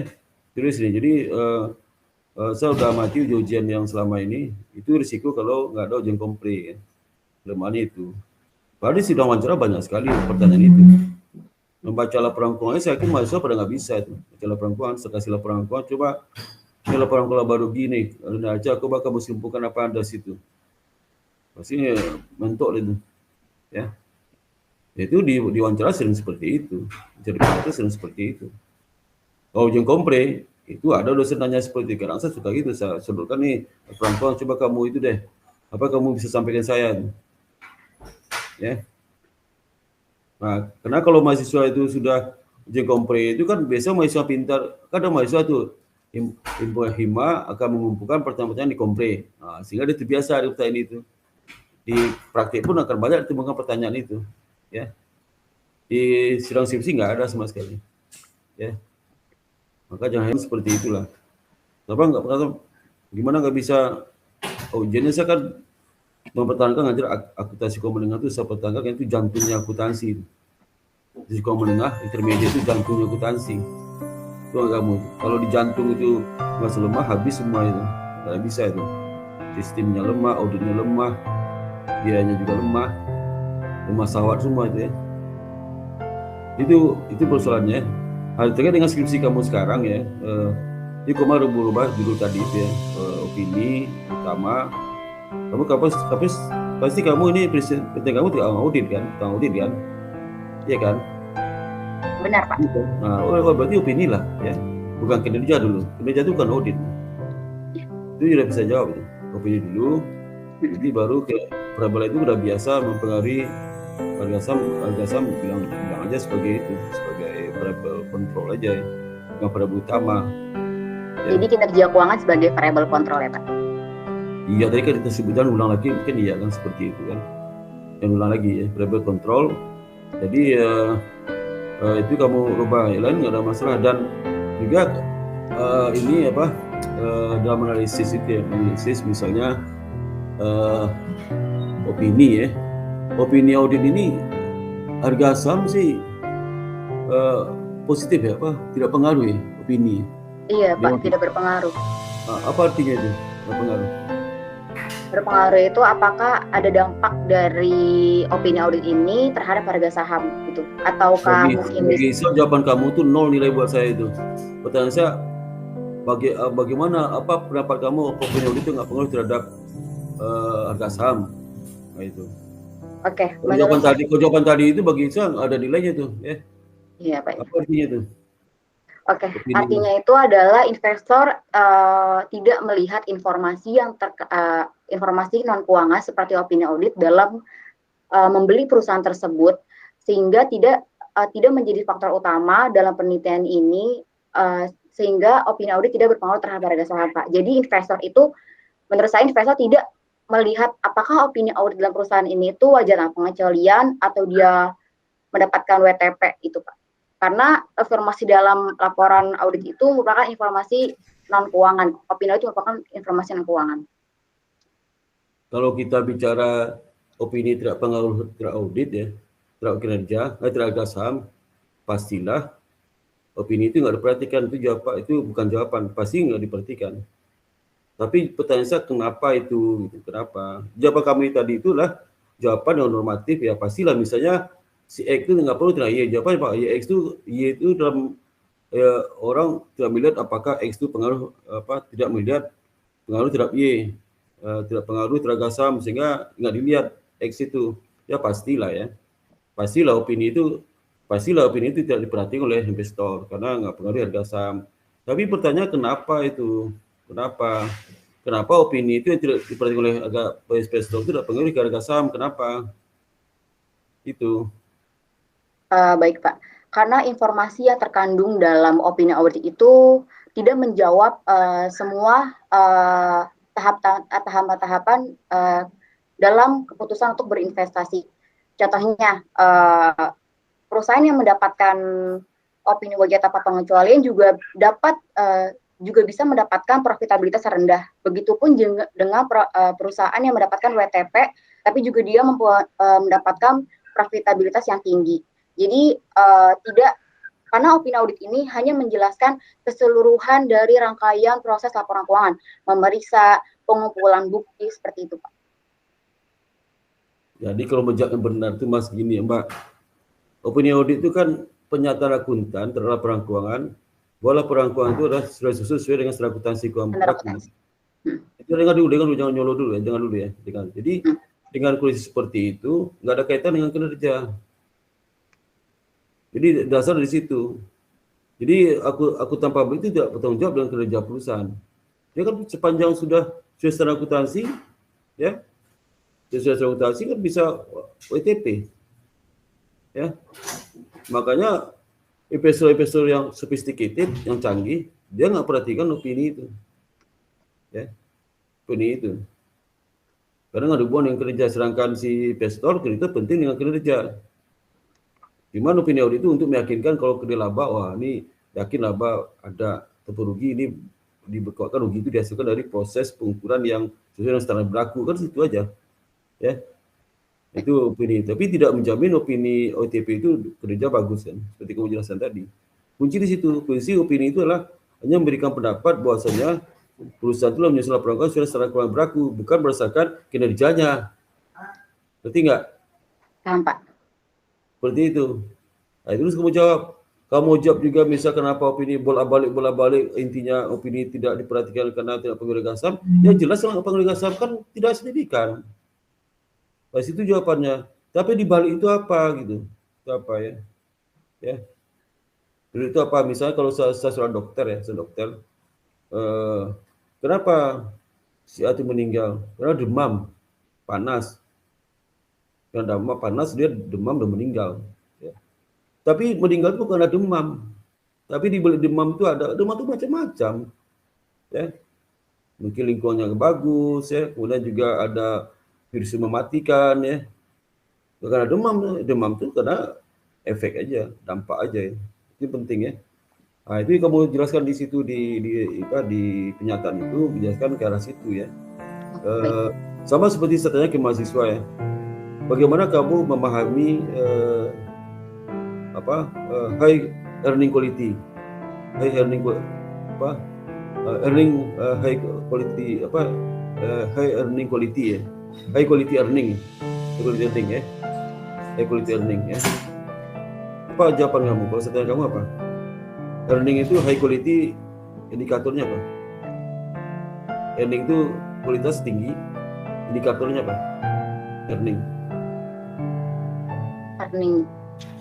Oh, indikator earning itu pendapatan atau laba rugi. Masya Allah. Earning itu dianggap laporannya high quality, indikatornya apa?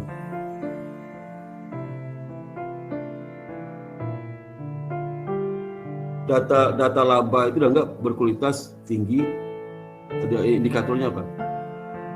Informasi akuntansi yang terkait dengan earning itu dianggap high quality, informasi high quality, indikatornya apa? Coba si Nabila. Saya tertantang dengan kamu karena kamu sebelum saya jawab, kamu udah jawab. Belum bisa ngomong, kamu udah jawab. Saya tantang nih karena kesannya kamu tuh hebat sekali. Ternyata enggak juga ya. Jadi reaksi kamu tuh menantang saya untuk menanya lebih jauh ya. Jadi apa? Coba. Oke Pak, sebentar. Coba Nabila. Itu untuk aja. Ya. Apa tuh? Indikatornya apa? Maaf Pak, sebelumnya saya belum tahu. Nah itu ya. Kalau di dalam manusia laporan keuangan ada tuh. Kalau manusia laporan keuangan. Dan equality itu ada. Nggak penting. Masya Allah itu nggak penting. Justru itu penting banget. Ya. Memahami konsep itu penting banget dalam laporan keuangan. Ya. Itu. Jadi teori akuntansi juga ada tuh. Accounting teori. Ada juga. Nah, itu sangat penting, itu penting banget tuh ya.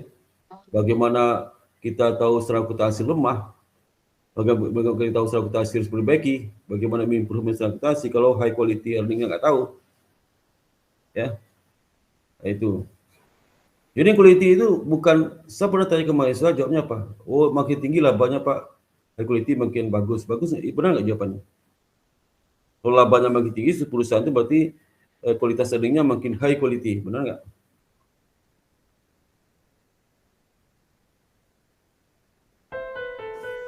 Benar, Pak. Nah, benar kan benar. Belum, saya lagi Bukan kamu memang benar, kamu itu udah benar, semua sejak itu ya. Nggak ngerti konsep earning quality itu, nggak ngerti. Nggak ngerti itu. Maaf ya, Pak. Bukan maaf, nggak usah aku maafkan, memang kamu itulah kemampuannya. Ya, semuanya. Ya. Baik, Pak. Itu saya hampir semuanya.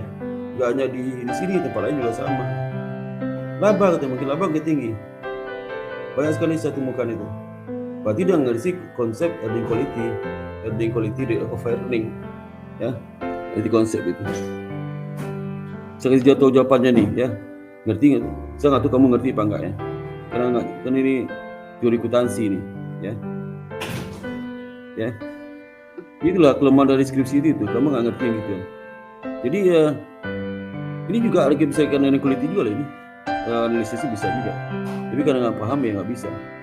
Jadi quality itu sepanjang laba itu sudah mencerminkan substansi ekonomi terjadi di perusahaan, ya,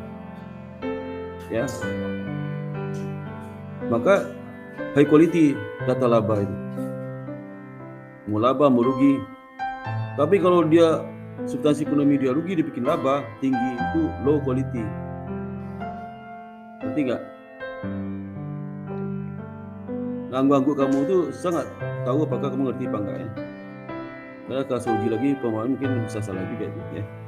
Itu. Jadi itu Nabila ya.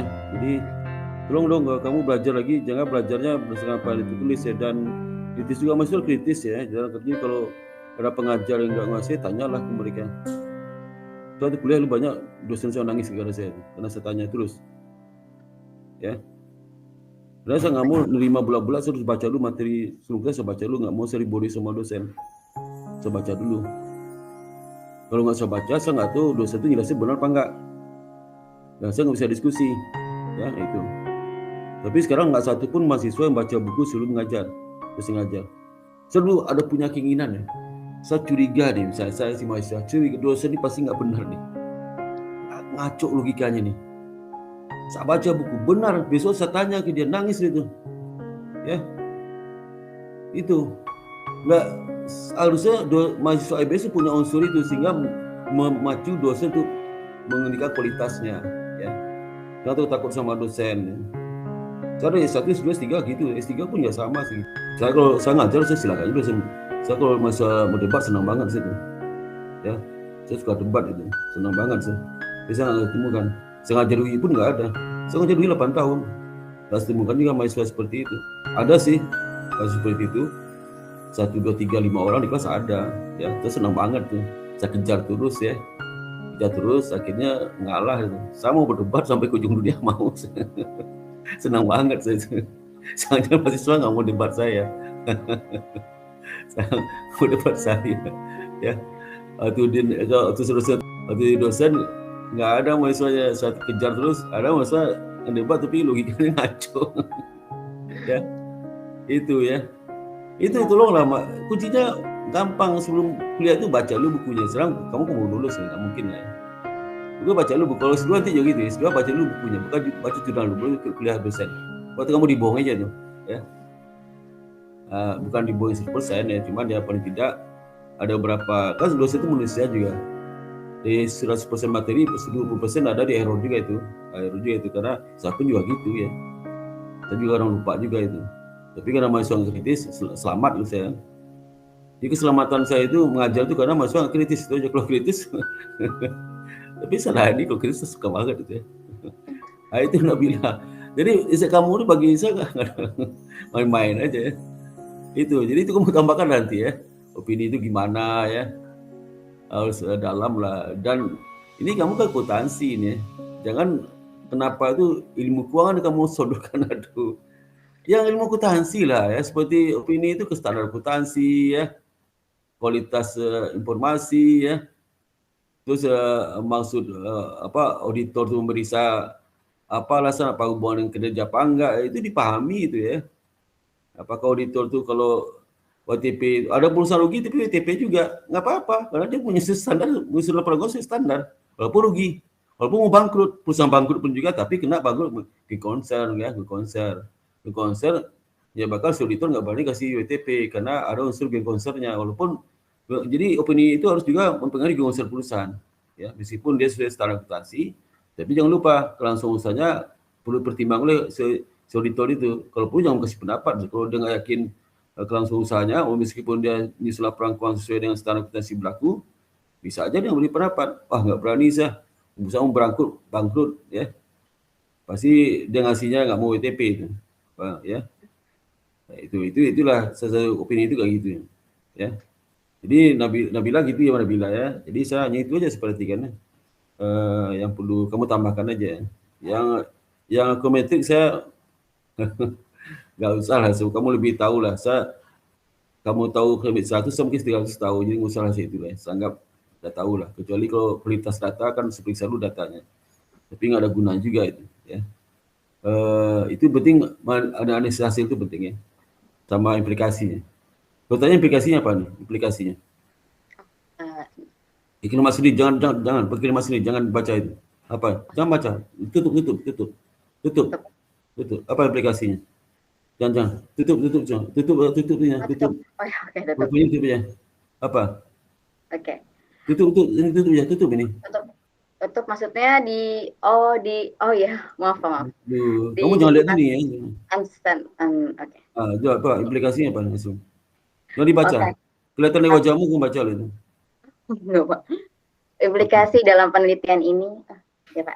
Sebelumnya terima kasih. Saya akan menjawab implikasi dari penelitian ini dikarenakan hanya satu variabel yang berpengaruh, yaitu profitabilitas berpengaruh positif terhadap harga saham. Kamu kan opini, Mbak. Kamu kan opini. Kok profitabilitas? Aduh, gimana sih? Fokus ke mana opini? Implikasi tidak dengan itu. Jangan profitabilitas dulu ya. Oh, baik Pak. Sistematis seperti itu. Coba deh belajar deh ya. Apa implikasinya Pak?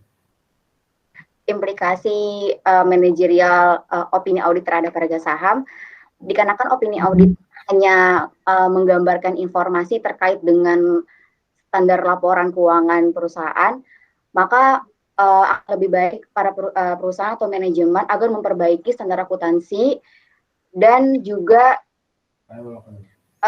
agar mendapatkan opini audit wajar tanpa pengecualian, sih Pak. Implikasinya. Bukan standar akuntansi diperbaiki, Mbak, standar prosedur auditnya apa standar prosedur audit diperbaiki. Kalau perlu opininya tergantung pada apa. Seperti tadi itulah, misal kalau dia WTP-nya WTP tapi rugi kan pertimbang juga unsur lain perlu diperbaiki ya. Misalnya bagian konsernya, kemampuan manajerialnya, itu pengen opini juga. Jangan hanya bisa standar akuntansi aja, ya. Standar akuntansi aja, Pak. Orang investor nggak percaya lagi opini audit itu. Ngapain opini audit itu? Kan nggak ada hubungan dengan kinerja, ya, nggak ada hubungan dengan kelangsungan usaha. Ya kan saklek aja. Dulu opini audit itu kan seperti itu. Sekarang kan nggak lagi, ya, nggak lagi. Ada perubahan. Seperti contoh dulu audit itu adalah sifatnya verifikasi kan. Sekarang nggak verifikasi, asuran, keyakinan. Yakin nggak dia itu? Auditor yakin nggak itu? Walaupun nggak ada bukti, bisa yakin, gue yakin ya WTP lah. Walaupun nggak ada bukti. Dulu nggak ada bukti pasti nggak berani kasih WTP, ya. Karena ada pengaruh fair value itu. Beda ada ke opini sekarang audit itu, ya. Jadi itu. Jadi artinya mungkin si investor itu masih menganggap audit itu seperti audit zaman dulu kali ya. Belum tercipta sekarang audit zaman sekarang. Gitu ya. Itu aja. Aplikasi itu ada perubahan-perubahan dalam standar audit itu, setelah pelaksanaan audit. Setelah pelaksanaan itu apa namanya? Kalau si auditor mau melaksanakan audit, dia pakai standar apa namanya? Auditor mau melaksanakan audit pakai standar apa namanya? Apa tuh? Di mata kuliah audit ada itu. Kan kalau auditor melaksanakan pemeriksaan harus ada punya standar kan? Standar pemeriksaannya ada. Namanya apa itu? Standar audit itu sesuai dengan PSAK, Pak. Gimana sih kau Bella? Aduh, ketawa nanti orang itu. Kau bukan standar. Deg-degan Pak, bentar Pak. Saya mau ngaudit, saya masa pos pekerjaan itu standar pekerjaan saya itu pakai standar akuntansi, beda lah. Ada standar itu namanya. Apa nama standarnya? Itu ada standar umum, standar pekerjaan lapangan, standar pelaporan. Jadi ada 3 standar Pak yang saya pelajari, yaitu pertama ada standar umum, yaitu audit harus dilaksanakan oleh ya itu seseorang. apa namanya itu? Itu apa semua ada nama itu, ada bukunya itu, ada bukunya. Ada buku di sini Pak. Itu. Oi. Oke Pak. Apa nama itu? Bukunya itu buku Arens Pak, tahun 2014. Standarnya, Bella. Oh, standarnya. Oke, standarnya itu ada 3, standar umum, standar pelaporan, dan standar apa itu? Standarnya namanya apa, Bella? Namanya apa? Auditor tuh bekerja berdasarkan standar apa, Bella? Standar pemeriksaannya apa? Standar pekerjaan itu apa? Bukan standar akuntansi keuangan. Buku Arens. Mana sih kamu? Ini the best nih padahal ini ya. Iya. Bella. Nabila. Aduh Pak, iya Pak, saya nervous Pak. Makanya Definisi kamu auditor itu gitu kalau- Pak, definisi auditor apa sih Bella definisi auditor? Iya. Jadi makanya saya bilang kalau kuliah, kamu baca dulu bukunya. Jangan dengan dari dosen kalau pintar karena pintar dari ngomong dosen bukan masa pintar tuh. Oh pintar dari berbagai sumber. Oke Kalau Pak. pintar karena misalnya dosen mengatakan, kamu tahu apa definisi A ini nih. Kalau di mana dosen, berarti bukan pintar sama itu. Standar profesional ilmu dari mulut akuntan dosen nggak publik, pintar. SPAP. SPAP, profesional akuntan publik. SPAP, SPP terus perbaiki. Iya Pak ya. Standar akuntansi perbaiki ya. Jadi tolong kamu kaitkan dengan pelajaran audit ya. Karena kamu tahu audit. Kamu boleh tahu audit tapi kok kinerja lu jangan kinerja itu bukan itu set riset kamu, sisi riset kamu yang lain. Utamanya kan audit ya. Oh, baik Pak. Ya. Maka kamu jangan salah arah kamu ya. Ya. Itu aja. Mungkin sih itu aja yang mau disampaikan ya. Jadi harus perbaiki lah. Jadi betul-betul kalau saya baca kamu ini orang audit banget nih ya. Jadi nggak biar jelas fokusnya kemana ya. Itu ya. Itu aja. Silakan mungkin Mbak Asri lagi tahu Mbak Asri. Ini setelah maghrib nih. Mbak Asri. Ya, Pak Sparta. Lagi tambahan nggak? Dari saya cukup, nanti ada yang di komen udah saya ketik. Oke. Oke, silakan Bu Iwi. Ya, baik Pak Sparta atas waktu dan kesempatannya ya telah memberikan masukan yang sangat berarti untuk Bella ya, kalau dipanggil nih Bella ini Ketua Hima Angkatan tahun 2018 ya, sibuk dengan kegiatan ya, jadi kurang membaca lagi. Nah, Bella untuk opini audit memang kan itu ditekankan apanya seperti yang Ibu Asri katakan yang keterkiniannya gitu ya. Nanti untuk variabel kinerjanya ya udah dijadikan sebagai variabel kontrol gitu ya. Tapi kan nggak ngerubah secara sistematikanya gitu ya. Itu kan cuma sebagai kontrol. Nah ini Nabila ini sebenarnya ini apa kamu kan ini ya asisten dosen ya, asdos ya. Dari tahun berapa nih Nabila nih? Iya. Saya asdos dari 17 sampai 2021. Dari 2018 sampai 2021 Bu, 3 tahun. 3 tahun loh Pak. Kamu itu asisten itu. Akuntansinya kemana-mana ditanya sama Pak Sparta. Tukang aja dia tapi nggak ngerti kenapa lakukan itu. Oke Pak ya. Jadi tukang aja, dia ngajar jadi tukang mahasiswa kita itu nggak ngerti kenapa seperti itu, harus ada filosofinya. Iya. Jadi ada soal dia kunci, soalnya kunci, ada jelasin kunci itu. Oh ini angka di sini, sekedar itu aja. Iya. Tapi nggak dapat itu rohnya. Iya, teorinya lemah ya Pak ya. Iya, filsafat konsep itu kurang gitu. Iya. Ya pengen betul. Ini dari mana angka? Oh di sini.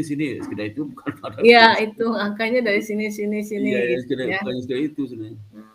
Ya itu ya Nabila ya, masukan dari Pak Sparta tadi, kemudian masukan dari Bu Asri ya. Dan kalau mau ujian sebenarnya kamu menyiapkan senjata yang sangat tajam gitu loh ya untuk argumennya gitu ya. Nah, karena waktunya kamu tuh terbagi dengan kerja, jadi nggak Iya, konsen. Bu. Kerja di mana? Nabila? Oh, kerja. Udah Pak. kerja, Iya, udah karyawan. Iya, Kerja di udah mana? Kerja Makanya mana? saya tunda-tunda, Bu. Maaf ya, Bu. Kerja di mana Iya, ada makanya. kerja? Terus ada beberapa loh yang kamu ulang revisi loh. Kemarin saya lihat itu yang di Sempro itu saya baca lagi kan tadi, makanya saya kasih komen lagi. Oh, iya, Bu, baik. Tadinya di KAP, Nah, terus? sekarang kerja di itu Pak, maksudnya klien KAP. Di kliennya apa saya? Jadi karyawan di Oh klien. ya, dia syukurlah. Udah nanti Iya. kalau lulus nggak usah jadi Oh gitu lagi. gitu. Betul, iya magangnya kan di KAP Pak. Kemudian Iya, dia iya. ditarik sama kliennya. Nah Bagus, makanya ya. hitung-hitungannya jago si Bella ini, tapi teori enggak. Saya cuma ngerti prakteknya doang. Iya, Kredit kenapanya? bisnis teorinya saya nggak. Kejar angka doang Fata. Nabila itu perusahaan apa nama perusahaannya? Ismaya di Ismaya, Bu, Ismaya Group. Oh apa tuh perusahaan apa tuh? Boleh dengar? Oke, perusahaan itu ini bergerak di bidang hospitality, Pak. Jadi ada di bidang F&B, di bidang event Kesehatan juga. Services. Di Cara event. jasa. Di event seperti konser-konser mengundang artis luar negeri. Hospitality kan? Ya, jasa hospitality besar. sama restoran juga ada, Pak. Oh iya. F&B ada 57 outlet di Iya, Indonesia sama di luar negeri itu sih, Pak. Oh bagus itu ya, bagus loh. Ini ulet banget nih Pak, rumahnya di Tambun, Bekasi ujung sono, kerjanya di Depok. Waduh. Oh, Pindah-pindah Bu, kalau kita lagi meriksa outlet Depok, kayak kita ke Depok karena kan ini perusahaan baru, jadi saya harus belajar lebih banyak, harus kemana-mana datang ke gitu. sono gitu, Iya. biar percaya bagus, ya. pendapatannya Bekasi ujung Pak, Tambun itu Bekasi Iya. ujung lagi, iya. Ya bagus. Iya makanya ulet banget dia anak, jadi nggak konsen dia mau Iya. ujian. Ini Bu Iwi itu Iya, Pak. itu kata tuh dasar Padang gitu ya. Iya. Dasarnya ulet nih anak ini. Dasar Padang dapat uletnya Padang dapat.